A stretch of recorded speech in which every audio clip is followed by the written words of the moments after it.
Welcome to the Slop Farm. Enjoy the video. Start by unboxing and charging the Urban smartwatch to full capacity. Charge the watch for 90 minutes before first use to reach a full battery. Install the companion app on your phone and enable Bluetooth pairing in system settings. Follow the app prompts to pair. Accept notifications and health permissions as requested. Learn the hardware specs now. It has a 139-inch AMOLED screen and delivers around 48 hours of typical battery life. Note the 5 ATM rating for water resistance, up to 50. Wear the Urban watch snugly 2 fingers above your wrist bone for accurate readings.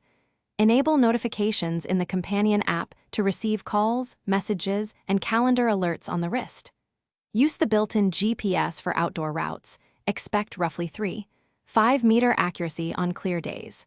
Start workout modes from the watch face to record distance, pace, and calories burned. Heart rate sampling runs every minute during activity and every 5 minutes while resting for continuous tracking. Keep the watch updated by installing firmware patches through the companion app when prompted.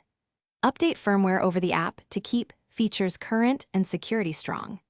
Clean the band weekly with mild soap and water and avoid harsh chemicals that damage seals.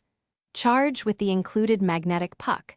Expect around 500 full charge cycles before noticeable battery wear. Customize watch faces and install third-party apps from the watch store to personalize shortcuts and widgets for quicker daily access. Thanks for watching. Consider subscribing if we helped you today.